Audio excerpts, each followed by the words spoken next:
शरणागत दीनार्थ परित्राण परायणे सर्वस्यार्थे हरे देवी नारायणी नमोस्तुते। अखंडं मंडलाकारं व्याप्तं येन चराचरं तत्पदं दर्शितं येन तस्मै श्री गुरवे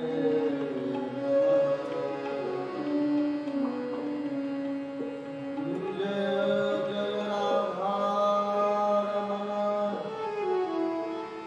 जय जय नवल किशोर जय गोपी चितचोर प्रभो जय जय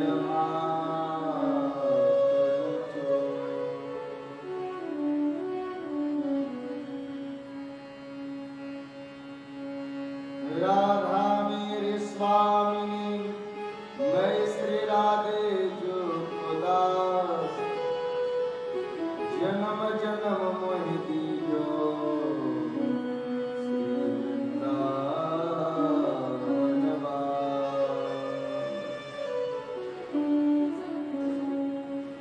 श्री राधे राधे गोविंद राधे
भक्तवांच्या कल्पतरू विनंदित पीतांबरधारी बालकृष्ण प्रभूंची वाङ्मय प्रतिमूर्ती श्रीमद भागवत महापुराण या अंतर्गत चाललेला हा दिव्य नाम महोत्सव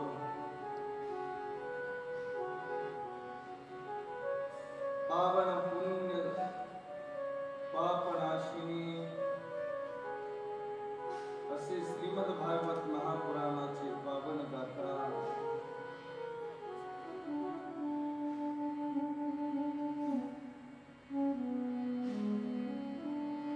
सर्व भाग्यतम असणाऱ्या आपणा स्तुतिगणांची परम उपस्थिती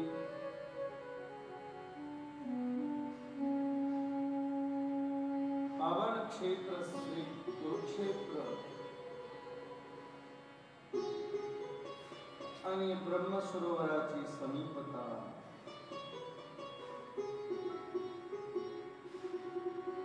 प्रथमतः सर्वांच्या हृदयभूत भगवंताला अभिवादन करून भगवान शंकराचं वंदन करून महाकाली भद्रकालीच्या चरणी नतमस्तक होऊन पवनपुत्र हनुमंतरायांच्या चरणाची वंदना करून मोठ्या आनंदाने आणि प्रेमाने आपण राधा कृष्णाची गुणानुवाद करण्यासाठी आरंभ करू.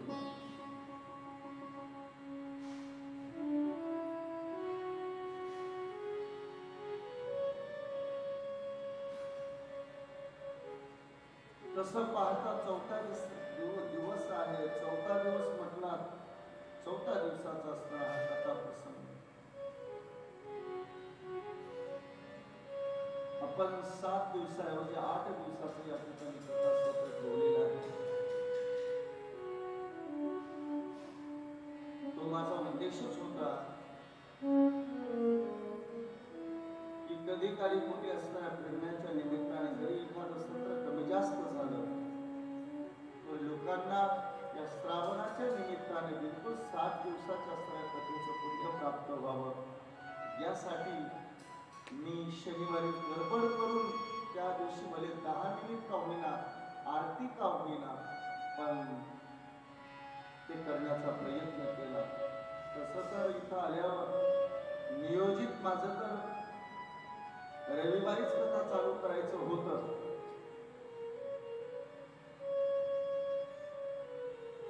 कारण की अनेक तीर्थावर तर व्यवस्था लावून येतो. कारण की अगोदर येऊन हे सांगून अशी माणसं मला इतके खूप चांगली वाटली. 3 वेळा यांचा वेळ घेतला, 3 वेळा कॅन्सल केला. चौथ्या वेळाही जेव्हा वेळ घेतला त्यांच्या बुकिंग काय किती जरी बुकिंग पुढं असताना भेट त्यांना सांगितलं एवढ्या गोष्टी विशेष करून इथला जो ही सुविधा पुरवणार आहे स्टेज याचा दया हे सगळं सिस्टम हे बाकी याचा आश्रमाचा काही संबंध नाही. हे सगळं बाहेरून उपलब्ध केलेलं आहे. इथे आश्रमाची फक्त हॉलची जागा आणि पडली लाईट या व्यतिरिक्त सगळं बाहेरून मागवावं लागतं. पण ती माणसांनी काही तीर्थावर व्यवस्था करून ठेवतो म्हणतात पण अपूर्णच ठेवतात. पुन्हा एक दिवस उजत घालत बसावे लागते त्यांच्याशी. पण इथला जो काही आम्ही ज्याच्याकडे हे काम दिलं होतं बाहेरचं सर्व की आम्हाला असा स्टेज लागेल एवढी असताना पडदी चटाया खुर्च्या भांडी जे काही आम्हाला असणार सर्व वस्तू लागतील एवढ्या लागतील हे सांगितलं तेवढं इथे कमी अधिक सोडता सगळं उपलब्ध करून ठेवलं. नाही काही ठिकाणी नुसतं म्हणतात महाराज आप आओ तो सही सब कर देंगे करायला काहीच नाही. म्हणून मला वाटलं इथं आलं तर त्याने व्यवस्था करून ठेवलेली होती. परिणामता म्हटलं आजच कथा चालू करून घेऊ आणि मग त्या दिवशी योगायोग जणू काही भगवंताला आपल्याकडून जास्तीत जास्त इथे करून घ्यायचं होतं असंच म्हटलं तरी वावग ठरणार. आणि जेव्हा एक सांगू का तुम्हाला जेव्हा भगवंत चांगल्या पद्धतीने परमार्थ करून घेतो ना तेव्हा समजावं की प्रभूची असीम कृपा आपणावर आहे.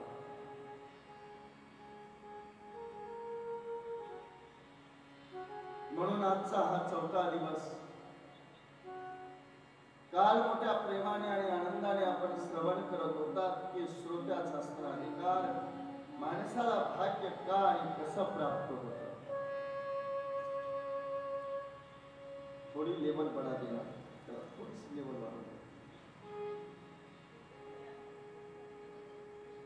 थोडा गेन बढ़ाओ गेन. कसं प्राप्त होतं त्या अंतर्गत आपण पंचशुद्धीचा विचार करत होतो. मातृशुद्धी पितृशुद्धी यांचा परिणाम मानवावर निश्चित पडला जातो. बाबा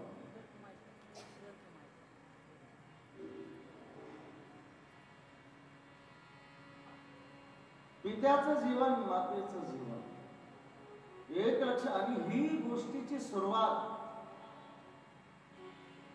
विवाह झाला की झाली असं समजण्याची गरज नाही. आम्ही एखादी भूमी जमीन पेरतो कसतो जेव्हा ते धान्य काढतो थोडं कमी कर जास्त कर थोडं कमी धान्य काढतो ज्वारीचं धान्य हा ठीक आहे. ते काढत असताना कशी ज्वारी आली आणि का आली याचा विचार करून उपयोग आहे का. पीक चांगलं नाही आलं आणि काढत असताना विचार करू लागला नांगरट केली असती उन्हाळ्यात तर बरं झालं असतं. पीक चांगलं नाही आलं 4 पाळ्या जास्त चैत्रामध्ये मारले असतं तर बरं झालं असतं.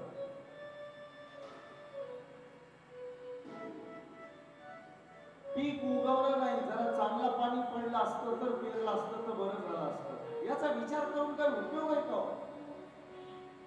मग मला सांगा कोणतंही एक पीक चांगलं येण्यासाठी नुसतं चांगलं बियाणं आवश्यक नाही. नुसता चांगला पाऊस आवश्यक नाही.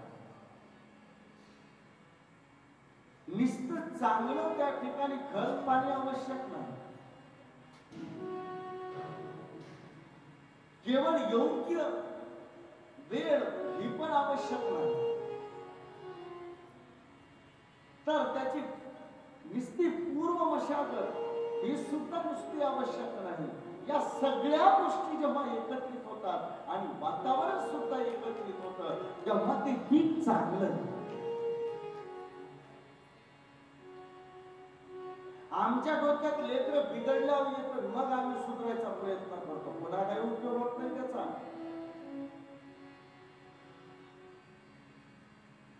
एकदा पाऊस कमी पडू लागला आणि पिकाला पाणी कमी पडू लागले की मग आम्हाला वाटतं नांगरट केली असती तर बरं झालं असतं. अरे काय उपयोग आता. पीक चांगलं यायचं असेल तर त्याला त्याची तयारी कुठून असते. गुढीपाडव्यापासून असते.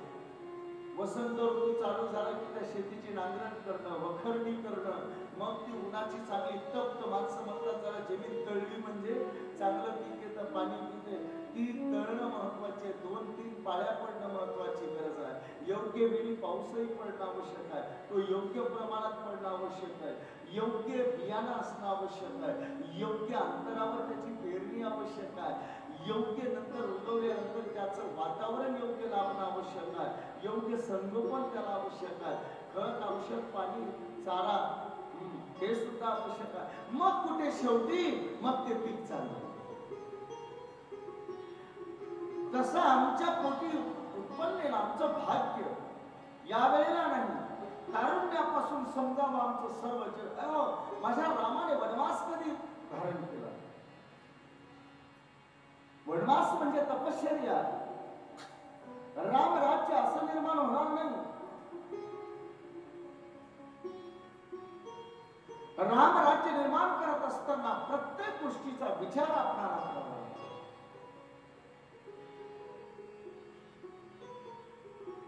रामायणामध्ये ज्यावेळेस असणाऱ्या किशोर अवस्थेमध्ये राम आणि लक्ष्मण आहेत त्यावेळेला मात्र गुरु विश्वामित्रांनी मागण्यासाठी येतात की वशिष्ठ मुनी म्हणतात आलेल्या विश्वामित्राला हे गुरुवर काय सेवा करू आपल्याला. हे वैभव ही संपदा हे राज्य आपल्या चरणी समर्पित आहे. आज्ञा करावी. आपण सांगितलं काही सुद्धा नको मला केवळ तुझ्या राम आणि लक्ष्मणाला मला सांगितलं हे तर माझे प्राण आहे. सासूनयनाने निरोप दिला.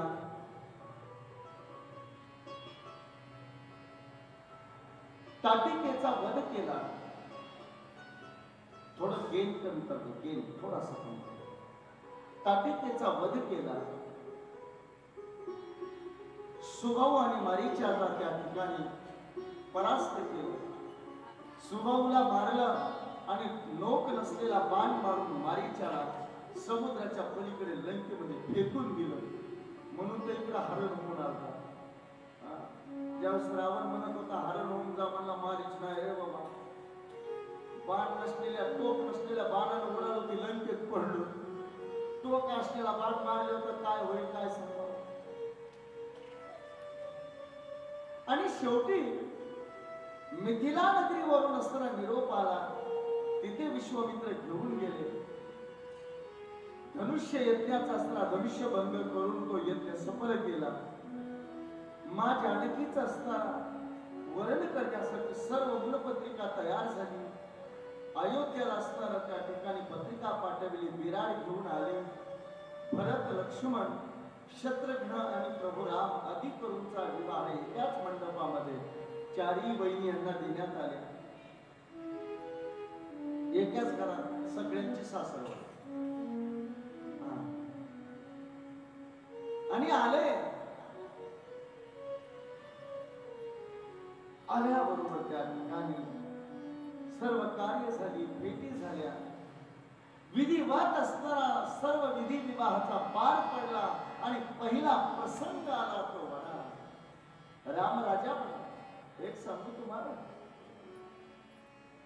रामायणामध्ये जर रामावर सर्वात मोठे उपकार कोणाचे असतील तर ते माझ्या कैकेयीचे आहे.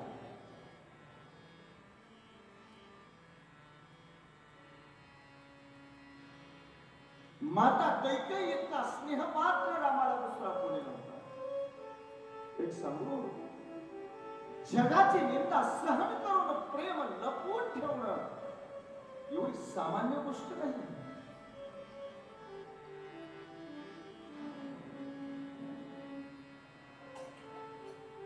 जर कोणी विचारेल म्हणून ज्या वेळेला भरत माता कैकेयीला दोष देतो ना, त्यावेळेस कौशल्या माता सांगते की भरता, जे घडलं ते योग्य नाही, ठीक आहे, पण मातेला कशालाही दोष देऊ नको. सांगितलं दोष देऊ नको.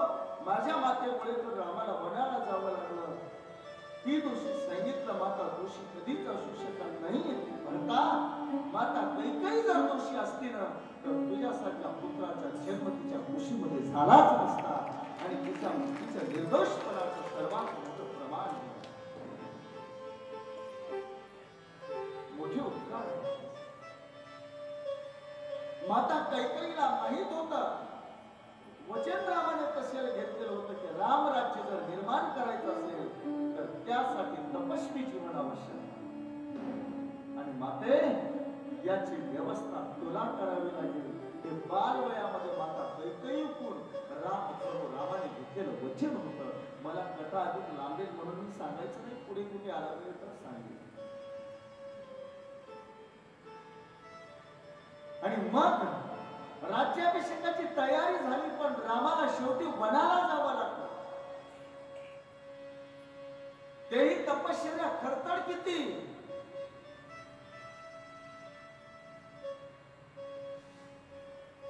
त्या वनामध्ये ज्यावेळेस जातात ना, गवताची शय्या जो स्वर्ण मंचकावर आणि रेशमावर शयन करणारा वाड्यामध्ये चालला. वनातले जे काही असणारे निषाद, भेल आदी आदिवासी जमाती आहेत ना, त्या सर्व कैकेयीला शिला घालत. एक मन आनंदाने भरून जायचं की या कोणी कोणी म्हणायचं रे दुष्ट आहे माता कैकेयी, ज्यांचं जीवन असणं फुलाच्या शय्येवर असायला पाहिजे त्यांना आज काट्याचं वन दिलं. दुसरा म्हणायचा अरे कैकेयीचे तर आमच्यावर अनंत उपकार आहेत. कैकेयीने जर असणार वनाला याला पाठवलं नसतं तर आमच्या नेत्राचं पारणं फिरलं नसतं. हे वैभव आम्हाला पाहायला.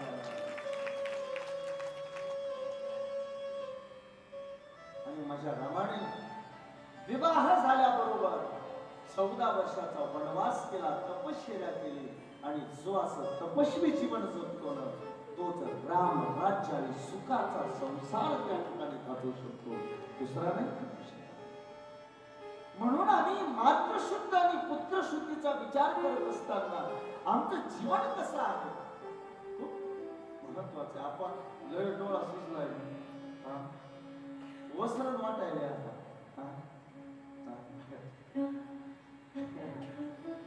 आत उठत नाही ना, आता कमी झाली ना मग वसरण बाकी काय तर.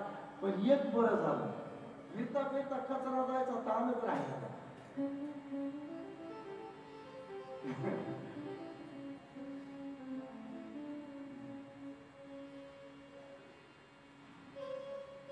खरं साईनाथाने दर्शन तुमचं मान्य करून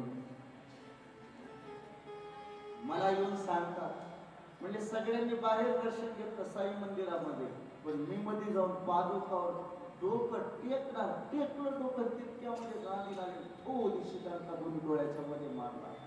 म्हणलं कसं वाटलं? म्हणले मला वाटलं साईबाबांना लाथ मारली. साईबाबांनीच लाथाचा फटका दिला म्हणले, असं वाटलं. राधे राधे. म्हणून तपस्वी जीवन आपलं पौत्र पौत्र माता शुद्धी, पितृ शुद्धी, अन्नशुद्धी. अन्नशुद्धीचा विचार हो, मी एक तुम्हाला आव्हान करतो या ठिकाणी बाबा,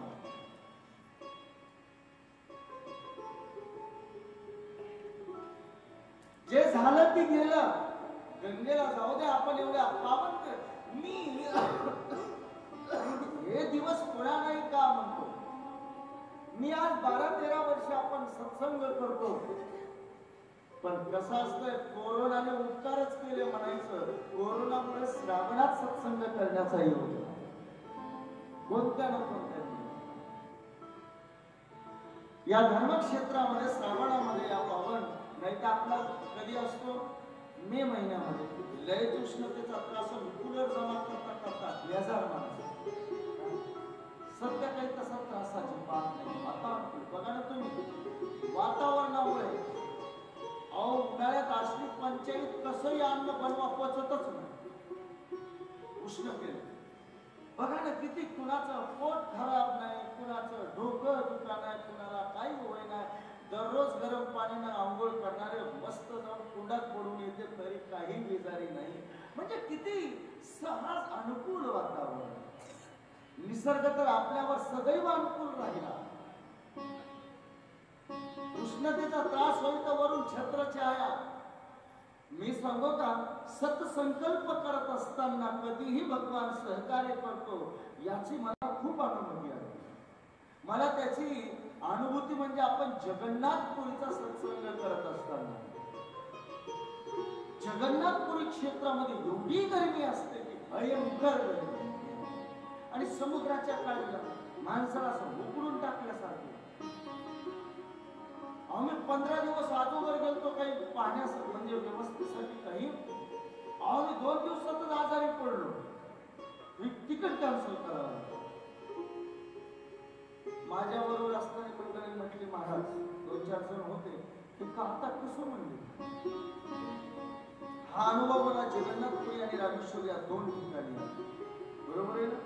मी म्हणलं कसं करायचं, पण म्हणलं करून घेणार तो आहे ना, आपण चिंता करण्याची गरज. चला म्हणलं माघारी आलो. आणि मेची काहीतरी 14 वगैरे तारीख होती. फुल गर्दीचे दिवस, अति प्रचंड उष्णता आणि आपल्यापेक्षा 1.5 पट तिकडं. नेमकं छत्तीसगडच्या पुढं रायपूरच्या पुढं निघालो. मध्ये असताना जवळजवळ जगन्नाथपुरी आता 5-7 घंट्याचा प्रवास राहिला असं वाटलं. आणि जे आभाळ गरकल म्हणताना जे पाऊस चालू झाला ते 5-7 दिवस पुन्हा सूर्यदर्शनच झालं नाही. थंड वातावरणात सत्संग. रामेश्वरमला तसं आम्ही येण्याच्या अगोदर, जाण्याच्या अगोदरच नांदेडमधून मला सूचना मिळाली, म्हणजे भयंकर गर्मी, एवढी गर्मी म्हणजे कोणीतरी गेलेले प्रवासी उष्णतेच्या लाटेने मिळाले म्हणजे आपल्या नांदेडमध्ये. आठवते तुम्हाला? मी म्हणलं जे काय असायचं, पण एकच संकल्प केला. तिथं गेलो तर आश्रमातून असला डोक्या पाऊस पडला म्हणता ते सगळं वातावरण झालं. सगळ्या खिडक्या उघडल्या की समुद्रातून पुढं सारखे लावले. अनुभव आहे. भगवान सहकार्य करतो बाबांनो, पण संकल्प तरी आम्ही केला पाहिजे. सत्य संकल्पाचा दाता तो आहे, फक्त आमचे निष्ठा अपरिमित असणं आवश्यक.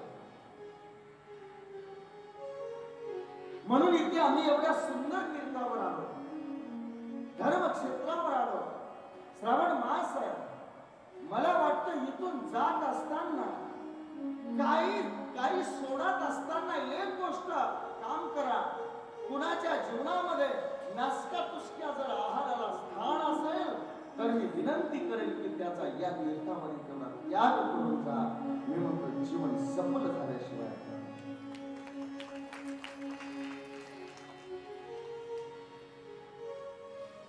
मला काय म्हणायचं तुम्हाला कळालं. असू शकतं ठीक आहे, जे घडलं झालेल्या गोष्टीचा विचार मी म्हणलं ना काल, मी झालेल्या गोष्टीचा विचार कधी करत नाही. काय करायचं आपल्याला हा विचार जास्त. बऱ्याच वेळा पाठीमागच घडत. आता चुका माणसाकडून घडते नाही तर कुणाकडून घडणार. चुका माणसाकडूनच घडतात ना. नाहीतर बिंदू मानस नावाचे असताना जे संत आहेत ते म्हणतात ना की बाबा आम्ही जर पुण्यवान असतो आणि चुका करणारच नसतो तर तुझी काय गरज होती. कृपा की न होती जो आज तुम्हारी, कृपा की न होती जो आज तुम्हारी, कृपा की न होती जो आज तुम्हारी.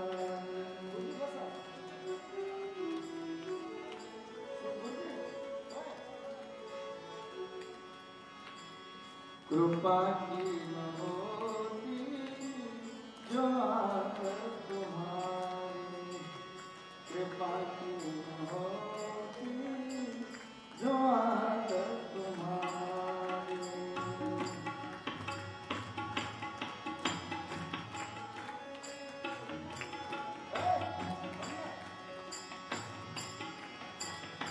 कुठे गेले हरे मला वाचून घ्या.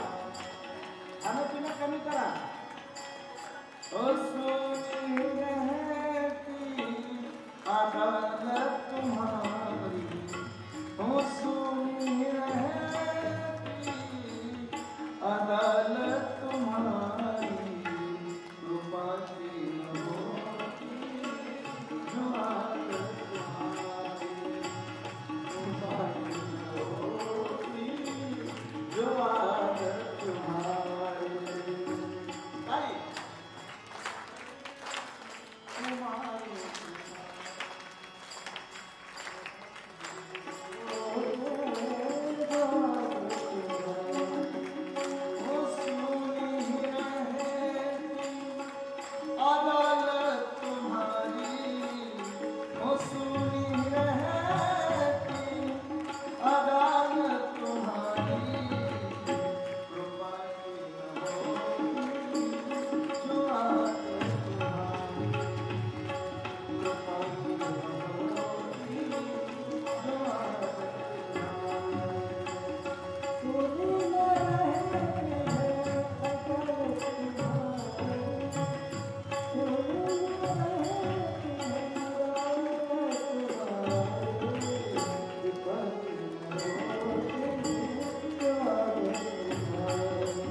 हिंदू माणूस म्हणतात की बाबा भगवान हा कृपा करण्यासाठी बसलेला. एक भक्त भगवंताला म्हणतो की भगवान मी जर पुण्यात्मा होतो, नियमाने प्रेमाने राहणारा असतो तर मग तिची गरजच काय होती.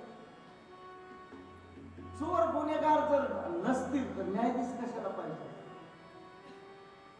अरे चोर गुन्हेगार आहे म्हणून तर न्यायाधीश.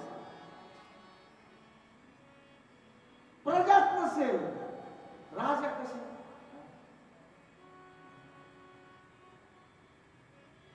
अहो रोगच नसेल डॉक्टरची काय गरज आहे.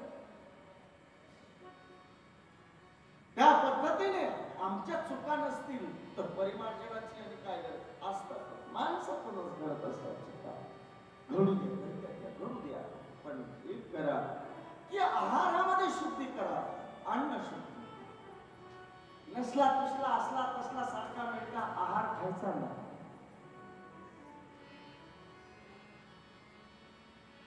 खूप आजकाल लोक आहाराच्या नावाखाली आणि सकस आहाराच्या नावाखाली म्हणले कुठं कुठं आता काय कुणी अंडे खायला देते, कुणी मांसाहार. म्हणले मी एक विचारतो माझ्याकडे कुठं खाया प्यायला कमी, माझ्याकडे बघितलं खाण्यापिण्यात काही कमी जास्त असं असं वाटतं का.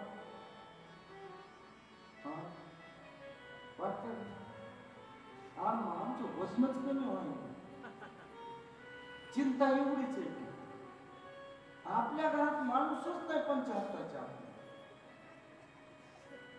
सौभाग्याने एक गोष्ट सांगेल की मद्य आणि मांस या दोन गोष्टीचा असताना आमचा कित्येक पिढ्यापासून कसलाही सुतमात्र संबंध नाही. जिथपर्यंत दिसतंय तिथपर्यंत याचा मागचं काय नाही.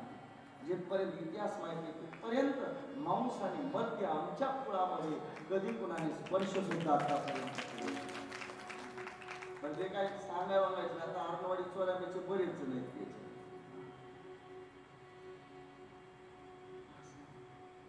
वर्ग आहे आमचा कुठं दिसतो तो वाजा चेहरा कुठं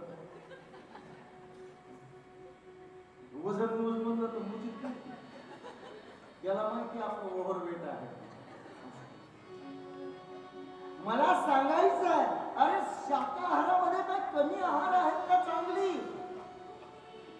शाकाहारामध्ये आम्ही सकस आहार खाण्याऐवजी तोच खावा, बिस्किट खावे, चिवडे खावे आणि मग ब्रह्म करत. अरे तुम्ही फळावर खा, चांगला असणार तूप, गाईचं दूध, दही, किती सुंदर आहार आहे. विनंती करेल प्रामाणिकपणे बाबांनो या वाईट आहाराचा असणार त्याग करा. अन्न शुद्धीचा सुद्धा परिणाम आणि आपल्या पुत्र संतानाने भाग्यावर घडत असतो. भाग्य निर्मितीमध्ये अन्न सुद्धा महत्वाचं आहे. आहार शुद्ध, सत्व शुद्धी, सत्व शुद्धी, ध्रुवास वृत्ती शास्त्राचं वचन आहे. आहार शुद्धी आमची एक समूह आमच्या शरीरामध्ये अनेक ब्रह्मस्थान आहेत आणि या ब्रह्मस्थान शुद्धीकरण होत असतं. अशुद्ध आहार नकोय बाबांनो. ज्या वंशामध्ये राजा परीक्षित जन्माला आला त्या वंशातलं अन्नशुद्धी किती होती याचं जर उदाहरण द्यायचं झालं ती भागवतातली कथा नाही पण श्रोत्यांना या गोष्टीचं महत्व कळावं म्हणून मी अवश्य सांगत असतो. अरे आमच्या घरी एखाद्या माळकरीला पाणी प्यायचं म्हणलं तर विचार करावा लागतो योग्य आहे की नाही. पण माझ्या असणाऱ्या पांडवांच्या घरी किती अन्न शुद्धी होती सांगू.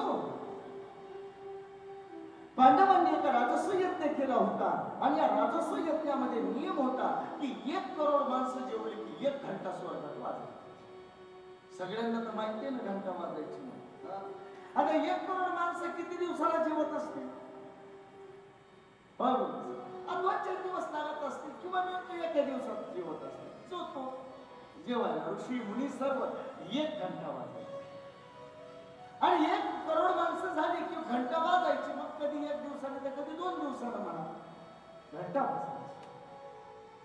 पण एके दिवशी प्रात समयाचा यज्ञविधी पूर्ण झाला. ऋतिकांचे भोजन झाली. सर्व 2 प्रहराला आराम करू लागली. सर्व पंक्ती असताना शांत झाल्या. अन्न निष्पत्ती असताना सुद्धा बंद पडली. सर्व ढेकर देत थोडा 2 प्रहराचा आराम करू लागले. सगळं काही निश्चित झालं. नियमाची एक घंटी सुद्धा 1 करोड माणसाची वाजली. आता आराम करणार. सर्व क्षेमकुशलाने आरामाला बसले आणि इतक्यामध्ये स्वर्गामध्ये घंटेचा निनाद. बरं एकदा झाला असता तर काने टवकारून पुन्हा खाली झाले असते. एकदा वाजला आणि लगेच काही क्षणाचा विलंब होता. दुसरा घंटा, काही अल्प क्षणामध्ये तिसरा. असे करता घंटा मागून घंटा वाजू लागली आणि आश्चर्यचकित झाले राजा धर्म. हे काय आश्चर्य?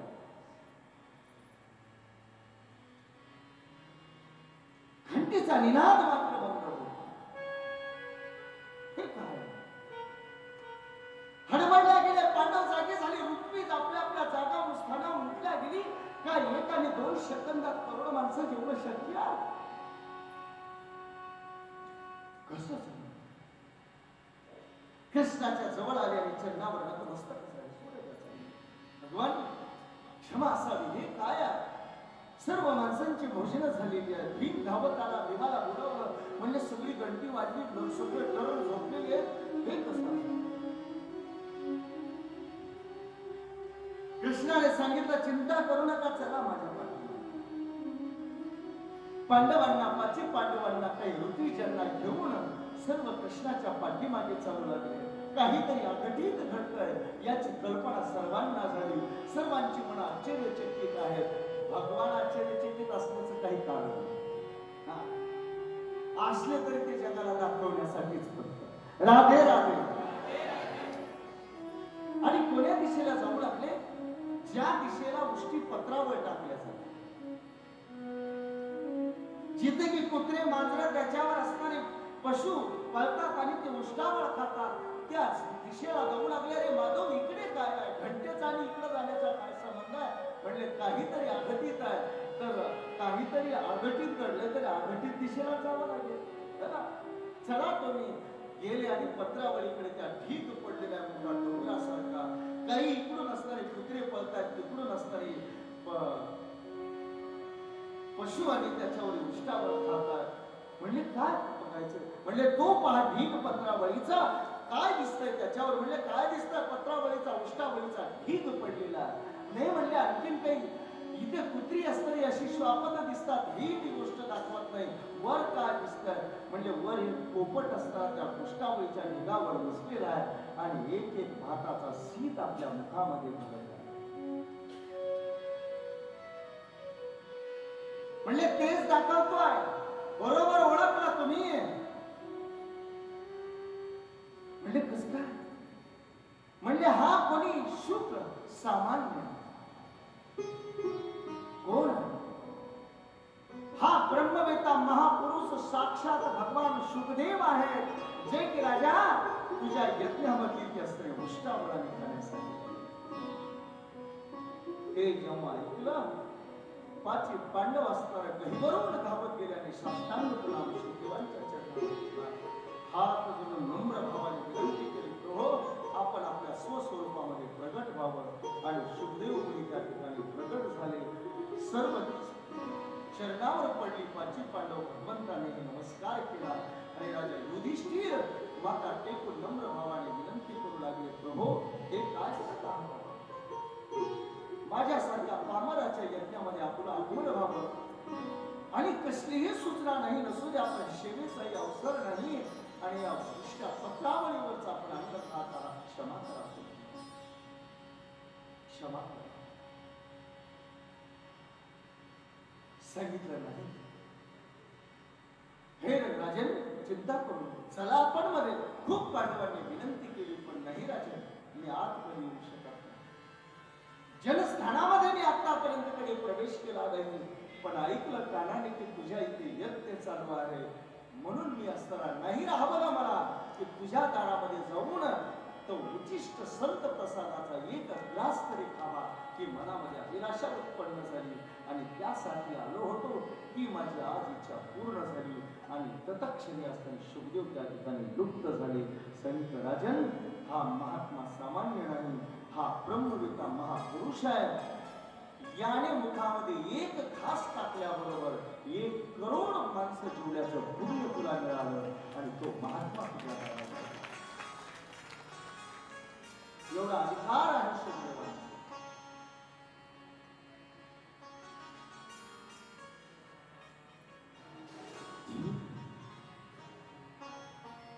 काही केल्या थांबले नाही. तुम्हाला एक गोष्ट नमूद करायची आहे.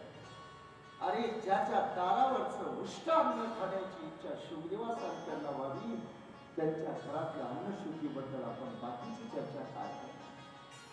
त्याच्या दारातला संत प्रसाद आपल्याला उष्टान्न प्रसाद मिळावा ही अपेक्षा शुभदेवासारख्यांना वाटावी.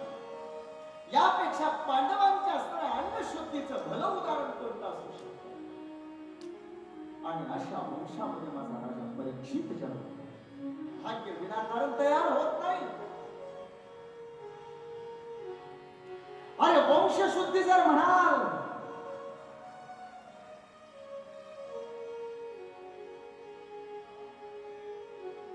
तर ज्या वंशामध्ये महान वंशाचा जर विचार केला तर किती पावन वंश आहे. महापुरुषांनी तो वंश पावन होत असतो. अरे किती पांडवांचा हा वंश पावन होता. त्या वंशामध्ये जन्म झाला होता. ज्या वंशाचा महापुरुष कुरु होता, ज्या कुरुमुळे या भूमीला कुरुक्षेत्र हे नाव पडले. ज्या वंशामध्ये राजा भरतासारखा महान प्रतापी राजा होऊन गेला. भरत काय सामान्य नव्हता बाबांनो. भरत किती असामान्य होता याचं उदाहरण सांगू तुम्हाला. या कुरुवंशाचा इतिहास पाहायला गेलं तर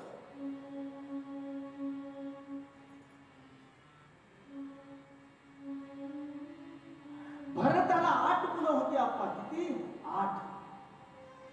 आता गादीचा उत्तराधिकारी कोण बनवायचा? या भरताची माता कोण होती माहिती आहे? मेनका आणि विश्वामित्राच्या संयोगातून उत्पन्न झालेली शकुंतला. ज्या शकुंतलेचा सांभाळ ऋषी कर्मांनी केला.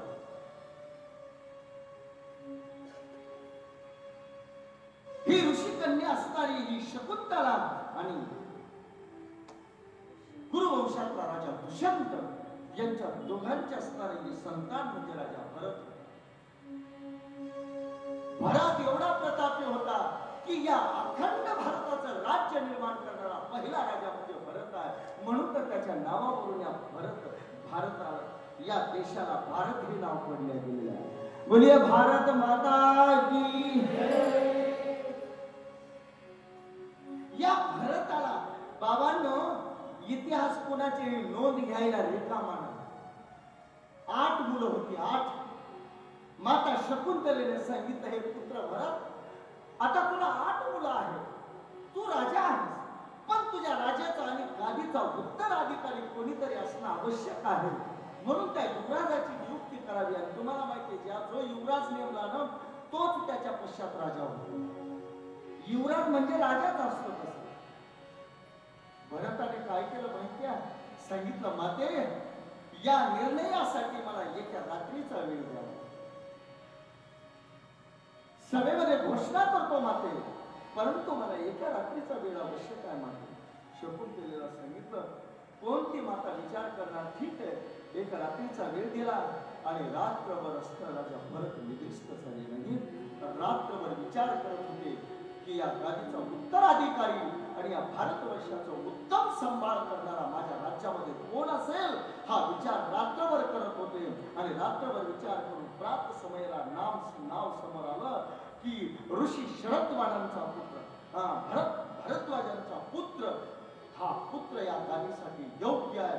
आपल्या 8ही मुलांना त्या ठिकाणी नापास केलं आणि एका ऋषी पुत्राला गादीवर बसविलं. का तर माझ्या मुलापेक्षाही या भारतवर्षाचा सांभाळ हा ऋषीपुत्र उत्तम करेल. हे उदाहरण या जगाला दाखवून दिलं. अरे किती मोठा हा त्याग होता. उगाच नाव पडलं नाही बरं. इतके महान ज्या वंशामध्ये महापुरुष जन्माला आले तो हा कुरुवंश आहे. आणि या कुरुवंशामध्ये एक सांगू का, ज्या वेळेला माणसाचा लोभ समोर येतो ना त्या वेळेला संघर्ष निर्माण होतो आणि त्या वेळेस संघर्षामधून विनाश त्या ठिकाणी घडला.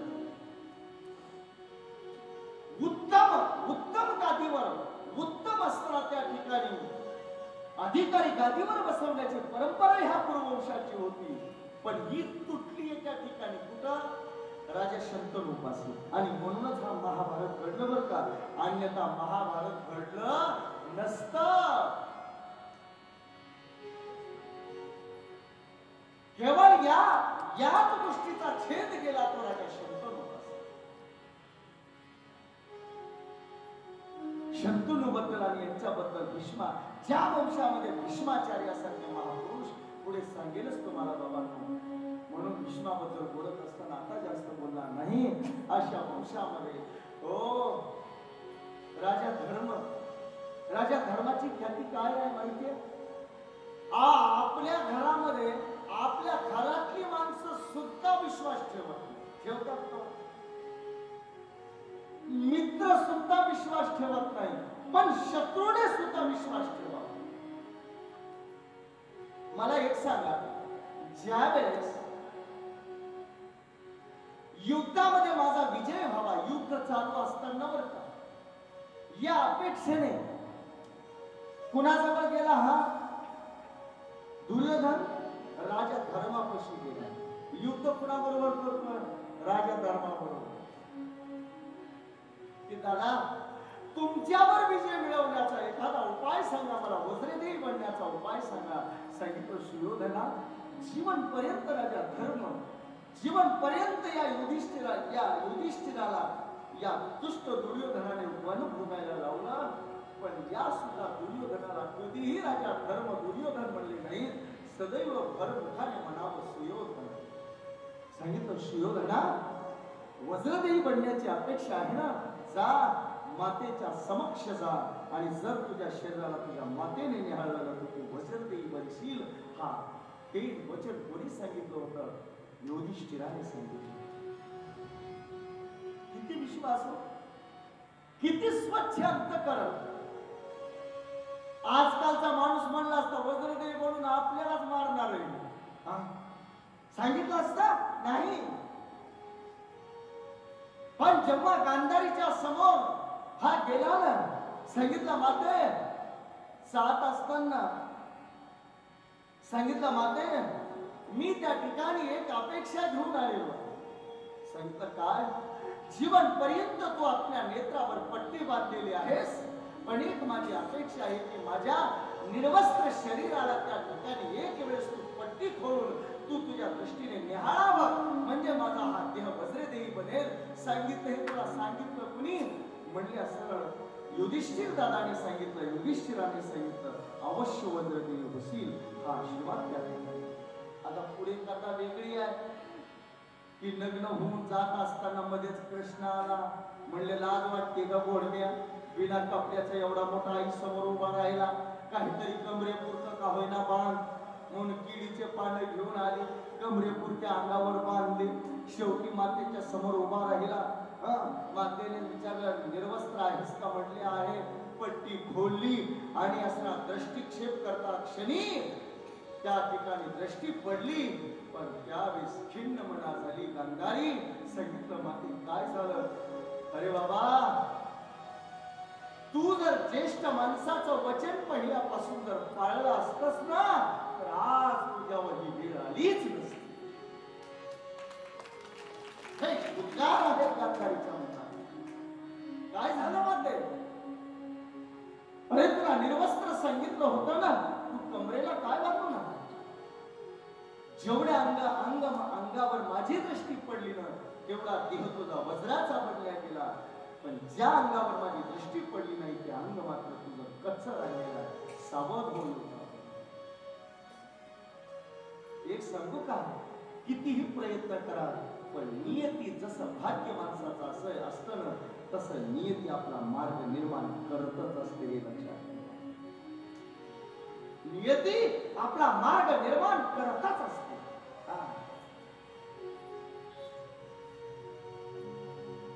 त्या राजा धर्मावर शत्रू पक्षातल्याने विश्वास करावा. म्हणजे जोपर्यंत राजा युधिष्ठिर सांगत नाही की अश्वत्थामा गेला, तोपर्यंत शस्त्र ठेवणार नाही. कोणी सांगितलं होता? द्रोणाचार्यांनी. शस्त्र ठेवण्याचा पर्याय नाही, तोच एक पर्याय. म्हणून तर युद्धभूमीमध्ये एकदा खोटं बोलावं लागलं, तेही मनातून खोटं बोलले नाही बरं का, नेवळत खोटं बोलले. खरं बी नाही खोटंही नाही म्हणजे तुम्हाला कसं समजायचं कसं समजायचं. या राजा धर्माचा बाबा शास्त्र सांगत आहे की युद्धभूमीमध्ये रथ जमिनीपासून 1 फूट उंच चालवतो. किती? या रणसंग्रामात या कुरुक्षेत्राच्या भूमीमध्ये राजा धर्म एवढे सत्यनिष्ठ होते. 1 फूट जमिनीच्या आधार असणारा त्या ठिकाणी हा रथ चालायचा. काय तप होतं त्यांचं, ते सत्यवादीचं तप होतं राजा धर्माचं. आशाच्या वंशामध्ये राजा परीक्षित जन्माला, हे विसरू. पण एक गोष्ट लक्षात ठेवा, ज्या वेळेस कृष्णाच्या सांगण्यामुळे का होईना दादा तुम्हाला आज खोटं बोलण्याची गरज पडणार नाही, पण असं भ्रमक बोलावं लागेल. भ्रामक. अश्वत्थामा नरोवा कुंजरो, अश्वत्थामा हातो नरोवा कुंजरो. नर म्हणत असताना सगळी शांतता ठेवली, पण इकडे मात्र कुंजर म्हणताना सगळ्यांनी ढोल ताशे नगारे कृष्णाने शंख वाजवला. निस्ता हत्ती शब्द धर्माला ऐकायला गेलाच नाही. त्या द्रोणाचार्याला नरच ऐकायला गेला. शेवटी आपलाच मुलगा मेला हे समजून शस्त्र त्यांनी फेकून दिला. मला इथे कथा पूर्ण नाही करायची, मुद्दा इथे घ्यायचा आहे की एवढं जरी साधं खोटं एवढ्या जीवनात बोलावं लागलं तरी जमिनीवर 1 फूट आधार चालणारा रथ इतक्याच गोष्टी मळीवर जमिनीवर टेकल्या. कुणाचा? राजा धर्माचा. आता मला म्हणायचंय इतक्या साध्या गोष्टीनं इतकंसं केवळ भ्रमित बोलत असताना जमिनीवर रथ टेकला. आमचं काय होत असं म्हणजे जीवनात एकदा साधं खोटं बोलावं लागलं राजा धर्माला तर जमिनीवर रथ टेकल्या गेला. आम्ही किती बोलतो उग म्हणाला विचार आपल्या आमचं काय होत असं वरी काय जात असेल आमचं रात ती मी दुसऱ्याच्या डोळ्यामध्ये जीवन महान तपस्वी जीवन होते या पांडवांचं. अन्नशुद्धी अशी वंशशुद्धी यांची होती म्हणून त्या राजा परीक्षित जन्माला. राधे राधे.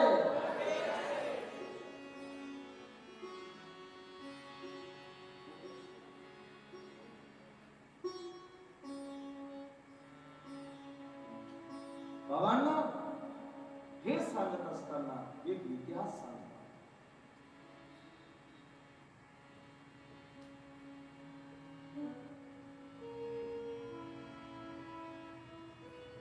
एक महाभारताचा असणारा इतिहास सांगतात की अनेक छोटी कथा सांगतात प्रथम स्कंदात की जेणेकरून यांचा अधिकार करून 17 दिवसाचं महाभारताचं युद्ध पूर्ण झालं होतं. किती? 17 दिवस. 17वा दिवस पूर्ण होत असताना या महाभारताच्या रणसंग्रामामध्ये काय परिस्थिती होती माहिती आहे? 18 अक्षौहिणी सैन्यामधील केवळ बोटावर मोजता इतकीच माणसं जिवंत होती.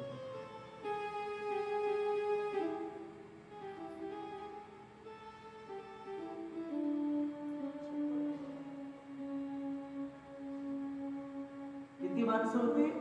फक्त बोटावर.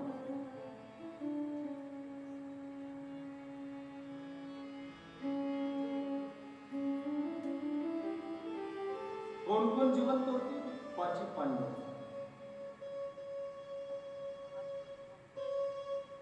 कृपाचार्य, अश्वत्थामा, दुर्योधन ही त्यांच्या बाजूने जिवंत होती. गौरवाच्या पांडवाच्या बाजूने म्हणाल तर केवळ 5 पांडव आणि धृष्टद्युम्न आणि द्रौपदीचे पंचपुत्र जिवंत होती. बाकी 18 अक्षौहिणी सैन्यामध्ये या भूमीमध्ये कोणीही जिवंत नव्हते. अरे रस्त्यावर एखादं पुत्र जर मरताना पाहिलं तर रात्रीच्याला नीट झोप येत नाही. एक विधारक अपराध, एक अपघात जर पाहिला तरी सुद्धा आम्हाला निद्रा लागत नाही. या भूमीचं काय दृश्य असेल. अरे घोड्यांच्या शरीराचे ठीकची ठीक पडले, रथाचे असणारे मुडूनचे मुडून ढीग पडलेले आहेत. हजारो हत्तींच्या शरीराचा खच पडले. मानवी शरीरांचा खच पडलेला आहे. कुणाचा हात तुटलेला आहे, कुणाचे पाय तुटलेले आहेत, कुणाचं धड तुटलेलं आहे, कुणाचं शरीर मधोमध असताना तुटलेलं आहे.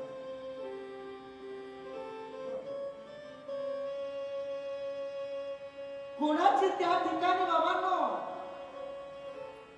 हात पाय तुटून गेलेले आहेत. नुसतं मुंडका आहे पण रक्ताच्या थारोळ्यामध्ये असणार ते गरम गरम. कोण विचारणार या ठिकाणी कुणाचे. भयानक शांतता आणि कुरुक्षेत्राच्या रणसंग्रामामध्ये 17व्या दिवशी पसरल्या गेलेली आहे.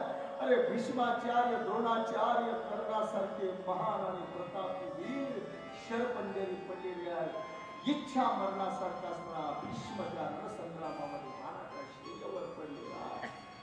हजारो रुद्र पशु त्याच्यामध्ये असणारे धावत आहेत.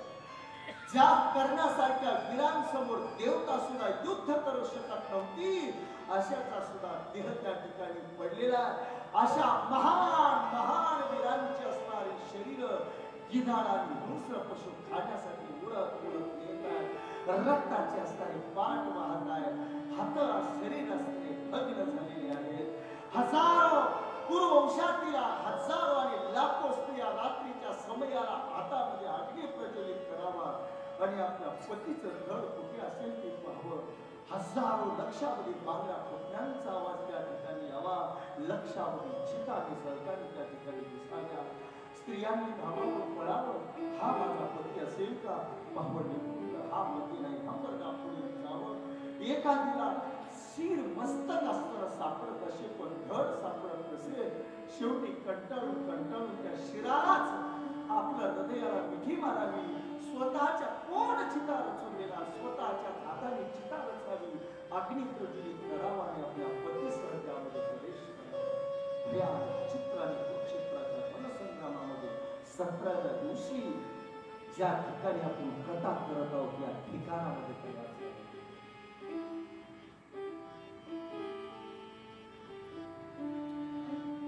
एखादीला काही नाही, एखादं वस्त्र दिसलं ना, अरे हा शेला तर माझ्या स्वामींचा आहे.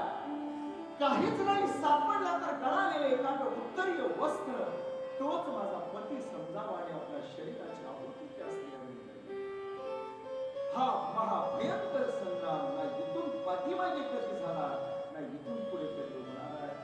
ही भूमी सुद्धा रक्त रंजित झालेली आहे. लाल रंग आहे.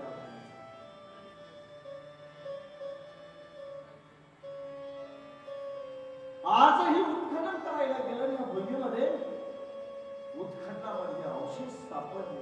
म्हणून याची संशोधनाची स्वतंत्र युनिव्हर्सिटी आहे. भयानक परिस्थिती आहे. 17 दिवसाच्या युद्धामध्ये मशान शांतता. कोणी नाही. 18वा दिवस असता भ्रातृसमय उठवल्या गेला. 18व्या दिवसाच्या युद्धामध्ये पांडव सज्ज होऊन असणाऱ्या रणभूमीवर आले. ज्या रणभूमीवर पहिल्या दिवशी पाहायला गेलं तर अशी भूमी असणारा भाव आणि खच महापुरुषांच्या शंख निनादाने डोंगत होता.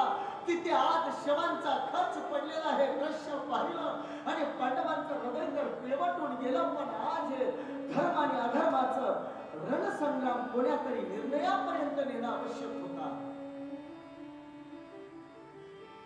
पांडव त्या ठिकाणी 5 पांडव रात झुंपून या भूमीमध्ये आले.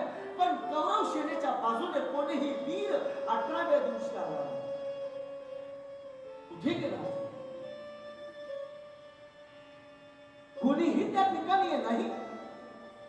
युधिष्ठिराने कृष्णाकडे पाहिलं. माधव, कौरवाच्या अस्त्र सैन्यामध्ये आज कोणीही प्रतिद्वंद्वी या ठिकाणी नाही. युद्ध कसं होणार? आणि जोपर्यंत मग काय आम्ही विजयी झालो असं समजायचं का? सांगितलं जोपर्यंत दुर्योधन जिवंत आहे तोपर्यंत हे युद्ध समाप्त झालं असं आम्हाला समजता येणार नाही. कारण की या युद्धाला कारण केवळ तो येईल. कुठे आहे पण भिल्ल आधी करून सगळे शोध घेऊ लागले. कुठे असेल हा दुर्योधन? कुठे असेल? पण काही भिल्लांकडून सूचना मिळाली की हा दुर्योधन एका सरोवरामध्ये आणि लपून बसलेला आहे. ते सरोवर म्हणजे या ठिकाणी सूर्यकुंड नावाने ओळखलं आहे का? मी गेलो नाही पण तुम्ही गेलात का तुम्ही सूर्यकुंडात? या सूर्यकुंडामध्ये हा दुर्योधन लपून बसलेला. या दुर्योधनाला वैस्तंभिनी नावाची विद्या प्राप्त होती. या कलियुगामध्ये फक्त एक जणाला आणखी प्राप्त होती बघा ही वैस्तंभिनी विद्या. ती म्हणजे श्री चक्रधर स्वामी.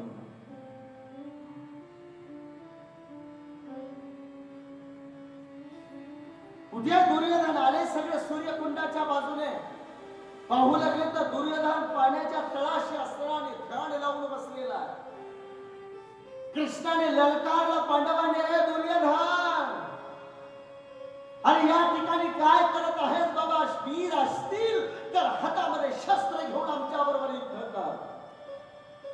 दुर्योधनही सामान्य नव्हता, अहंकारी होता. त्या ठिकाणी पाण्याच्या बाहेर आला आणि सांगितलं, हे कृष्ण, हे पांडव, तुम्हाला घाबरून या ठिकाणी बसलेलो आहे असं समजण्याची गरज नाही. आणि युद्ध समाप्त झालं हेही समजण्याची गरज नाही का? तर जोपर्यंत दुर्योधन जिवंत आहे तोपर्यंत युद्ध हे समाप्त होणार.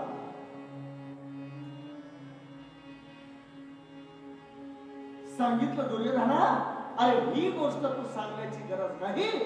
या युद्धाचा काटा तर तू आहेस आणि तू समाप्त झाल्याशिवाय युद्ध समाप्त करायला आम्ही सुद्धा रिकामे नाही.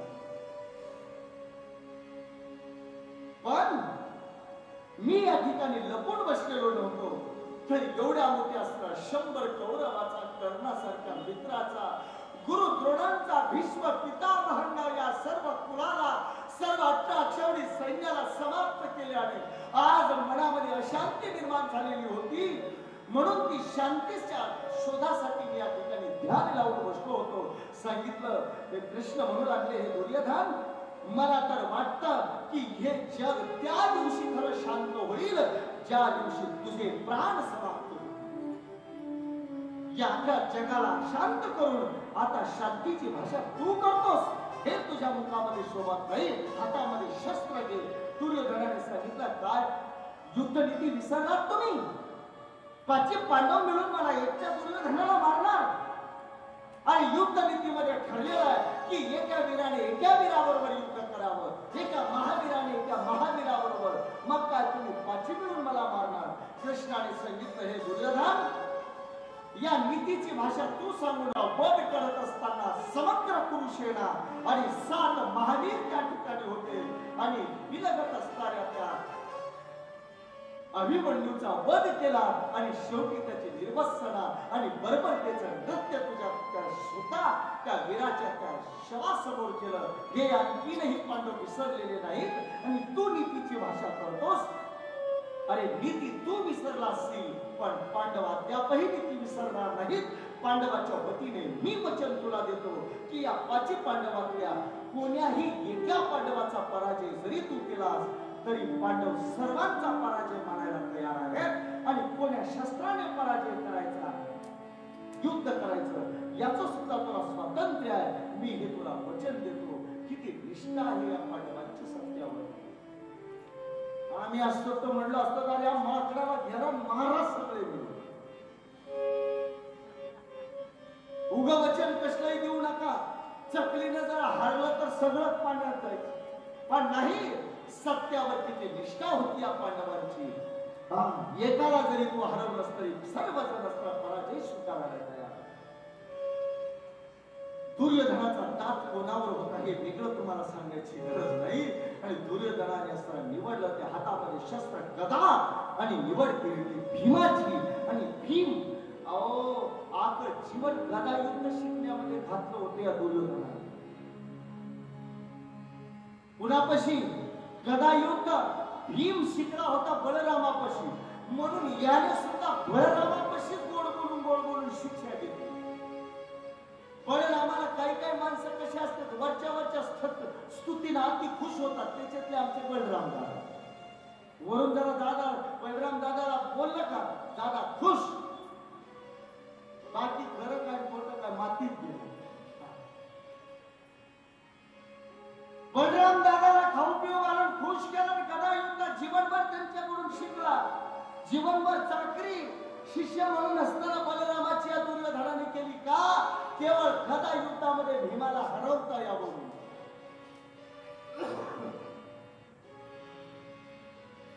आणि घनघोर अशा प्रकारचं युद्ध, अंतिम युद्ध कुरुक्षेत्राचा 11व्या दिवशी या दोघांमध्ये आरंभ झालं.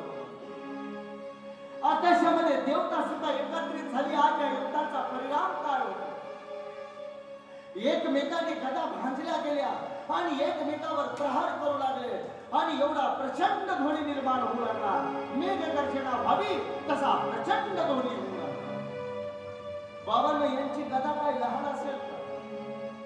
इथं कुरुक्षेत्रामध्ये बघा, कोण्या तरी आश्रमात एक भीमाची थाळी म्हणून ठेवलेली. तुम्ही बघितली का? कोणता आश्रम आहे? मी बघितली पण मला त्याचं नाव माहित नाही. केवढी थाळी माहितीये का? म्हणजे भीमाचं ताट आहे. चांगला मला वाटतं. दोनच्या आपल्यासारखे 10-5 माणसं बसून त्याच्यामध्ये जेवते. कोण्या आश्रमात आहे तो? काय भीष्माचार्याचे तिकडच आहे का? रिक्षावाल्याला म्हणत तेवढं ताट घे म्हणून दाखवू. मला नेमकं त्या आश्रमाचं नाव माहित नाही. मला म्हणायचं ज्याचं ताट एवढं होतं त्याची गदा केवढी हसणार. अरे जणू काय एखादा डोंगर हातामध्ये आहे की काय अशी महाप्रचंड गदा भीमाची. आता काही या गोष्टी खऱ्या वाटायच्या नाही. पण एक गोष्ट सांगतो तुम्हाला, साधं उदाहरण सांगतो. पूर्वीच्या काळामध्ये माणसं 1000-5000 वर्ष जगायची. खोटं वाटायचं. वाटतं आता याच्यात मोठं नवल नाही. आणखीन 50 वर्षाने माणसं 100 वर्ष जगत होती हे सुद्धा खोटं वाटेल. असं आयुष्यमान कमी होत चाललंय. आणखीन सुद्धा ज्यावेळेस तुम्ही शाळेत होतात, मी सुद्धा असताना बरेच मोठे असायचे होता. आताची लेकरं कितवीला आहे? मला वाटतं मनातल्या मनात वाटतं असं पहिली दुसरीला विचारलं की ते म्हणतो 7वीला आहे. 7वीला आणि एवढं स्वतःचा चिंगळ्या दिसते. अरे माणसं आकुळ होत चालली. नुसती शरीराने नाही, मनाने सुद्धा, विचाराने सुद्धा, जगण्याने सुद्धा आणि आयुष्याने सुद्धा माणसाचं जीवन क्षणाक्षणाने आकडत चालले. महाप्रचंड गदा आणि प्रहार करू लागले. घर्षण होऊ लागल्या. विद्युलतेचा कडकडाट व्हावा असा असता त्या ठिकाणी ध्वनी होऊ लागला. एकमेकांना वरमी घाव घालू लागले. घनघोर अशा प्रकारचं युद्ध चालू झालं. एकमेकाला वरमी घाव घालत असताना एकही वीर कमी नाहीये. पण महाभयंकर युद्ध चालू आहे. कित्येक वेळ निघून गेला पण कोणीही पराजित होण्याचं नाव घेत नाही. काय होणार निर्णय हे कोणाला कळत नाही. तुल्य बळ असणारे कोणीही वीर आहे. कसं करणार, काय करणार, चिंता वाटू लागली. पाहता पाहता बऱ्याच वेळ झाला पण दुर्योधन मात्र युद्धामध्ये हसू लागला. भीमाने प्रहार केला की दुर्योधन हसू लागला आणि सर्व पांडवांची आणि सज्जनांची मनं घाबरली.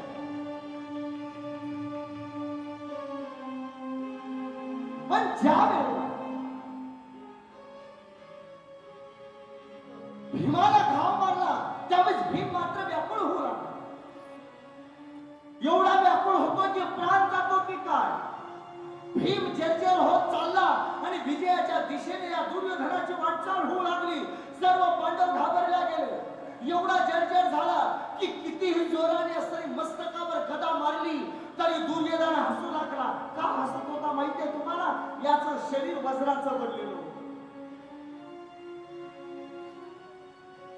भीमाला प्रहार केला की भीमाचं शरीर मात्र जर्जर होऊ लागलं.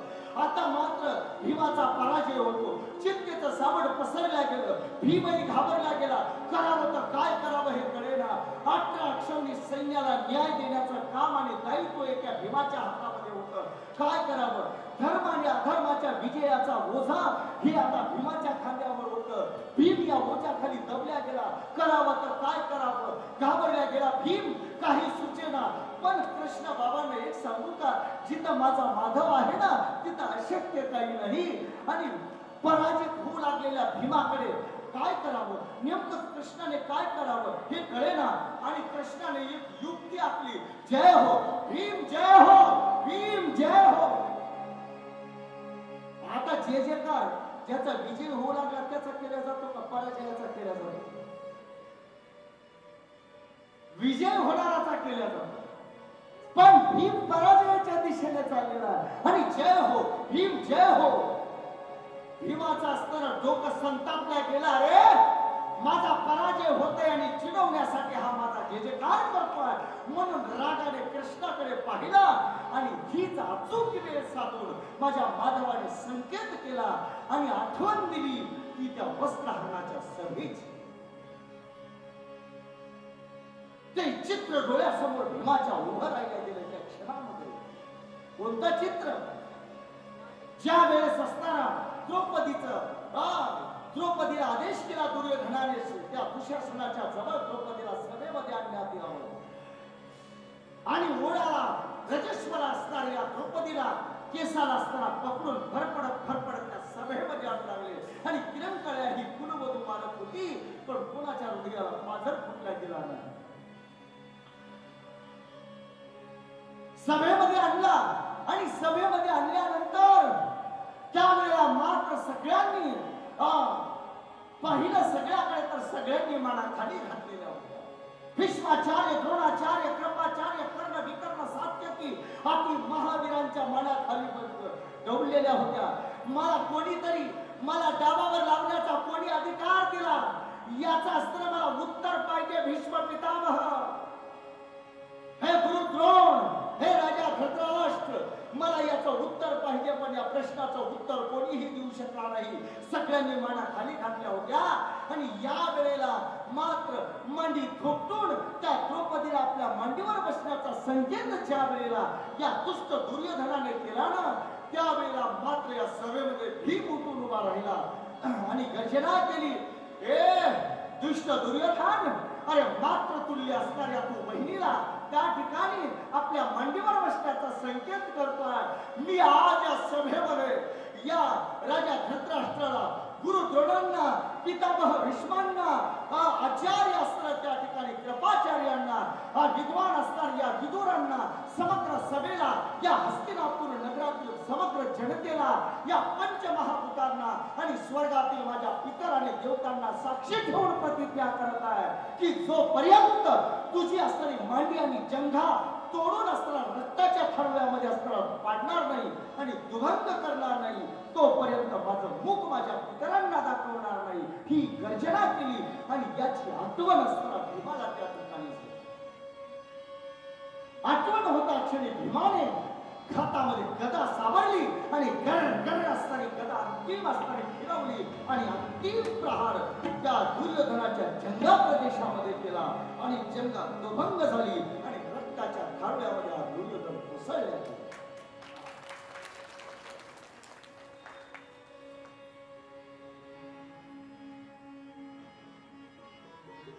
तिकडे तिकडे भीमाचा जे काळ होता इतक्यामध्ये बलराम कुठेतरी गेलेले होते आणि पोहोचले आणि बलरामाने हातामध्ये गदा घेतली. भीम, मी आता तुला जिवंत ठेवणार. इतक्यामध्ये कृष्ण आडवे आले. म्हणजे दादा काय झालं? हे कृष्णा बाजूला हो तू, मी आज याला जिवंत ठेवणार. काय झालं? अरे हा पण माझा शिष्य होता आणि दुर्योधन पण माझा शिष्य आहे, पण याने माझ्या विद्येचा अपमान केला. का? गदा युद्धामध्ये कमरेच्या खाली वार करणं निषिद्ध आहे. कमरेच्या वर केवळ वार करण्याची अनुमती आहे. याने दुर्योधनाच्या कमरेच्या खाली वार केला. मी याने युद्धाचा नियम तोडला. अनितीने वागला याला आज जिवंत ठेवणार नाही.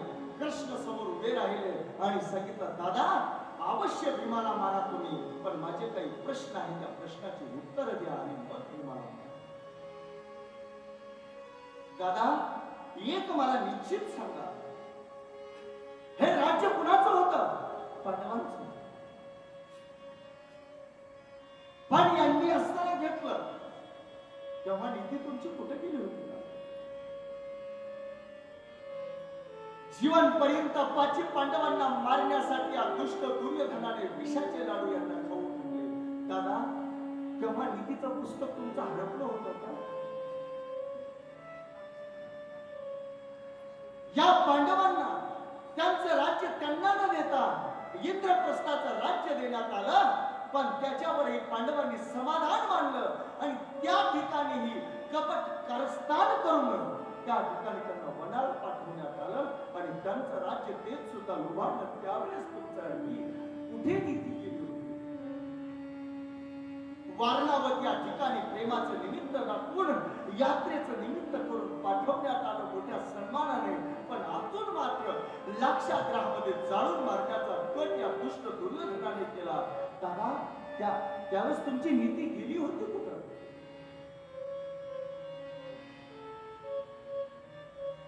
14 वर्षात 13 वर्षाचा वनवास पांडवांनी भोगला.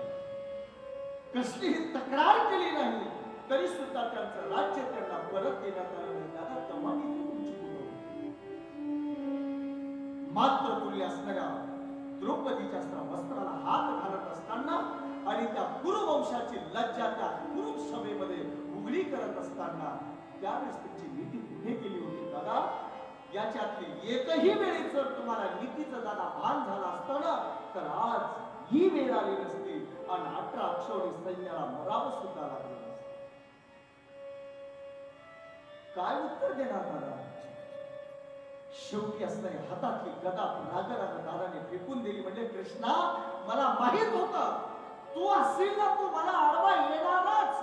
म्हणजे दादा मी आडवाच आहे तुम्हाला हे निश्चित समजा. म्हणजे जे करायचंय ते तुला कर. गदा फेकून दिली आणि रागराग निघून गेले. म्हणजे कर तुला काय करायचं मी जातो. म्हणले दादा तुम्ही जाण्यातच कळले.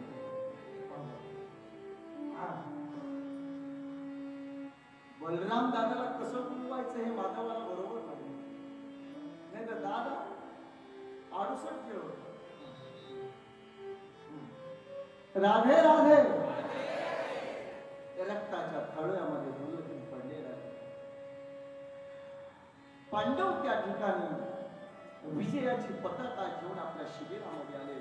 मला पांडवांचं भक्ताचं जीवन कसं असतं जरा लक्ष करा. आणि या घटना या भूमीमध्ये घडली.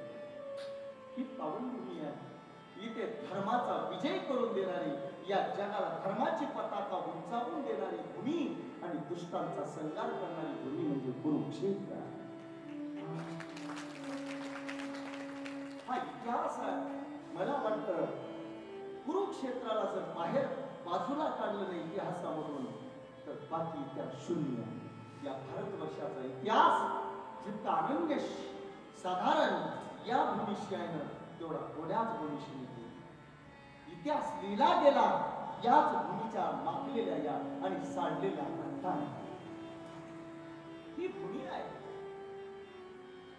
म्हणून मी म्हणालो ना की मी जेवढा इथे प्रसन्न आहे कथा करताना तेवढा क्वचितच असेल. मग तुम्हालाही कळत असेल की मी खूप प्रसन्न मनाने चित्ताने कथा करत शांत पुढं परापरी नाही का असा योग कधी भाग्य त्या प्रभूचे उपकार म्हणाले की त्याने सौभाग्य आपल्याला सर्वांना प्रदान केले. खरोखरच धन्यवाद आहे त्याचे. कुठंतरी आपण कृपेला पात्र आहोत. तुम्ही एक सांगू का, कुणी म्हणत असेल की मी कुरुक्षेत्र 4 बऱ्या केलं, कुणी म्हणते हे तीर्थ 8 लाख बऱ्या केलं. एक सांगू का, लाख बऱ्या तुम्ही नुसते आलात आणि दर्शन करून गेला आणि एक अशा पद्धतीचा सत्संग केला तरी सुद्धा याची बरोबरी त्या लाख मिळायला. तसं यायचं म्हणलं तर दररोज ट्रेनचा तिकीट विकूनच जातो तो. बसचे ड्रायव्हर इथंच येतील. आपल्या तिकडून एसटे घेऊन येणारे ड्रायव्हर किती वारी आले, किती वारी आले, पण त्यांचा गांजा दारू सुटली का तरी? बरोबर. तीर्थामध्ये केवळ जाण्याला महत्व नाही, तीर्थ हे हृदय आपलं त्या तीर्थासारखं बनलं पाहिजे. तर महत्व आहे. आणि ती ताकद त्या तीर्थातली सतसंग. राधे राधे. पांडव त्या ठिकाणी आले बाबांना आपल्या शिबिरामध्ये. आज किती वर्ष संघर्ष केला पांडवांनी माहिती आहे? 1, 2, 3 वर्ष नाही, 120 वर्ष राजा धर्माने संघर्ष केला. सत्याचा विजय करून देण्यासाठी 120 वर्ष. किती किती आगाऊ प्रयत्न आहे. म्हणून तर त्या ठिकाणी म्हणतात बाबांनो, संत सुद्धा उद्गार काढतात पांडवाबद्दल, पहाते पांडव अखंड वनवास. पण कधी सुद्धा त्या गोविंदाचं विस्मरण पांडवांना असलं. अरे आम्हाला देवाने एक संकट दिलं की सकाळ संध्याकाळचं बोट मोडायला चालू होत.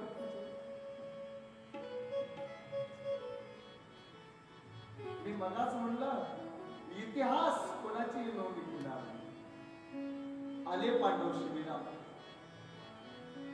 1 वर्ष 120 वर्षाच्या संघर्षानंतर आणि 18 अक्षौणी आणि महान देवतासारख्या जगाला जिंकू शकणाऱ्या अशा वीरांवर मिळवलेल्या विजयानंतरचा आनंद कसा असायला पाहिजे.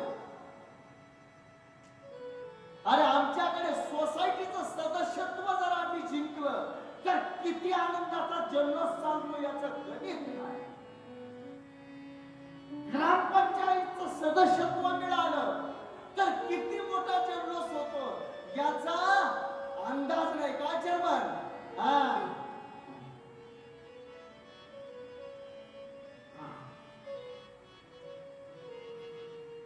120 वर्षानंतरचा विजय आहे. आणि विजय सामान्य नाही, स्वकीयांच्या रक्ताने मागलेला आहे. कोणी शत्रूंवर विजय मिळवला नाही, स्वतःच्या रक्तावर त्या ठिकाणी दुर्गुणावर विजय केलेला. क्रूर कार्य आहे बाबांनो, सोपी नाही. पण ज्यावेळी शिबिरामध्ये आले ना पांडव, कसा कसा रडू लागले. कृष्णाने विचारले, पांडवांना काय झालं नाही? बाबांनो, विजय तुमचा मिळाला. आज तर आनंदाची पताका, ढोल तासे नगाडे वाजण्याचा दिन आहे आणि तुम्ही रडत आहात. युधिष्ठिराने सांगितलं, कृष्णा, हा विजय नकोसा वाटतो. स्वकीयांच्या रक्ताने मापलेला हा विजय नकोसा वाटतो. याला उदासीन म्हणतात. ज्या वेळेला पराजय झाला ना आणि वनामध्ये जावं लागलं ना पांडव, तेव्हा सुद्धा असेच होते. आणि आज सर्व जगावर विजय मिळवला तरी पांडवांच्या नेत्रामध्ये अश्रूच आहे. याला तुकोबारायांच्या शब्दातला जर उदासीन म्हणायला गेलं ना तर हा उदासीन. गीतेतला उदासीन सांगायला गेलं ना तर हा उदासीन आहे. उदासीनो गतवेद, हे जीवन आहे. सुख दुःखे सवे कृत्वा लाभा लाभ जया जयो, सर्वारंभी परित्यागी यो मद भक्त अनपेक्ष सुचिर दक्ष उदासीनो गतवेतः. कोणती अपेक्षा नाही म्हणावं. केवळ धर्माच्या विजयासाठी आणि सत्यासाठी पांडव झगडले बाबा. रडू लागले, नको मला विजय काय करायचं. सांगितलं, पांडव दुःखी झालेले आहेत. अरे विजयानंतर दुःखी होणं ही पहिली काही. विजयानंतर कोणी दुःखी होतं? पांडवांना सांगितलं, चला आज काहीतरी मला तुमच्याशी गुप्त मंत्रणा करायची. गंगेच्या किनारी आज आपण जाऊया आणि सर्वजण या कुरुक्षेत्राहून गंगेच्या किनारी, त्या गंगा जवळ का चांगली 150 किलोमीटर आहे गंगा. आणि गंगेच्या किनारी आपण जाऊया विचार केला. द्रौपदीचे पंचपुत्र म्हणले आम्हाला नका, आम्ही इथंच जाऊ. आणि 5 पांडवांनी माता द्रौपदी कृष्णाबरोबर निघून गेले. इतका इतका विश्वास आहे कृष्णावर. तुम्ही आम्ही म्हणलो असतो तर आज एवढे थकलो होता, आता झोप किती आज गंगेच्या किनारी काय नाही, चला म्हणाला ना, निघाले त्यांच्या पाठीवर. आणि इकडे मात्र शिबिरामध्ये द्रौपदीच्या या 5 पांडवांच्या शैवर द्रौपदीचे पंचपुत्र निद्रिस्त झाले. इकडे रणसंग्रामाच्या ठिकाणी बाबांनो, रणामध्ये रक्ताच्या थारोड्यामध्ये दुर्योधन पडलेला आहे. विकळ अवस्था आहे, प्राण कुठेतरी अडकलेले आहेत, रक्तबंबाळ शरीर आहे, रक्ताचा पाठ वाहतोय. आणि इतक्यामध्ये अश्वत्थामा जवळ आला. ए मित्र, ए मित्र, ए दुर्योधना, ए मित्र, ही काय अवस्था आहे तुझी? कोणी केली ही अवस्था तुझी? सांगितलं बाबा, आता काय विचारतो तुम्हाला? काही शिल्लक नाही. हे दुर्योधना, हे दृश्य मी कधी पाहिलं नाही. आणि दुर्योधन अश्वत्थाम्याला पाहून कसा कसा रडू लागला. ज्यावेळेस दुर्योधनाला रडताना पाहिलं ना, अश्वत्थामा म्हणू लागला, हे मित्र, काय पाहतोय तू? रडतोय? दुर्योधनाच्या नेत्रामध्ये अश्रू, ही कल्पनाही नाही करू शकत. अरे रडायला तर खरं मी पाहिजे. ही तुझी विकळ अवस्था पाहून ही माझ्याच्याने बघवत नाही बाबा. मी माझा मित्र असा पाहिला की सदैव राजसिंहासनावर बसलेला आणि हजारो राजे हात जोडून समोरच्या दुर्योधनाच्या वतीनं असा वैभवातला दुर्योधनाने माझा मित्र मी पाहिला. ज्याच्या हाताने दिलेलं धन कधी संपत नव्हतं असा मित्र माझा दुर्योधन मी पाहिला. जो की असणारा, ज्याचा एवढा तरारा होता की हस्तिनापुराचा सार्वभौम सम्राट पदाचा उत्तराधिकारी हा दुर्योधन मी पाहिला. ज्याच्या चरणावर हजारो राजांची मुकुट लोळत होती हा मित्र दुर्योधन पाहिला. असा विकळ अवस्थेमध्ये रडताना रक्ताच्या थारोड्यामध्ये पडलेला दुर्योधन माझ्या मित्राला नाही आवड.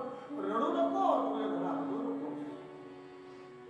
मग काही केला दुर्योधन रडायचं थांबत नाही. अरे दुर्योधन, तू कायर नाहीस, तू वीर आहेस, तू वीर आहेस. अरे मरत असताना वीरासारखा जीवनभर तू जगलास. अरे मरताना कायरासारखं मरू नकोस, वीरासारखं मर दुर्योधना. अरे प्राण रडू नकोस. सांगितलं, हे दुर्योधन, हे अश्वत्थामा, मी का रडतोय बाबा हे सांगणं मला शक्य नाही. अरे सांग, काय दुःख आहे तुला माझ्या मित्राला? जर मला तू खरा मित्र समजत असेल ना, तर ती इच्छा पूर्णच करेल तुझ्या मृत्यूच्या अगोदर. तू सांग मला, जर खरा मित्र समजत असतील तर काय इच्छा आहे तुझी? रडता रडता दुर्योधन म्हणू लागला, ए अश्वत्थामा, 18 अक्षौणी सैन्य, भीष्म पितामह, कर्णासारखा वीर, गुरु द्रोण सुद्धा जिथे माझी इच्छा पूर्ण करू शकले नाही, तिथे तू एकटा आता माझी काय इच्छा पूर्ण कर? काय इच्छा? अरे बाबा, शंका घेतो. खरा मित्र जर मला मानत असेल तर अवश्य सांग.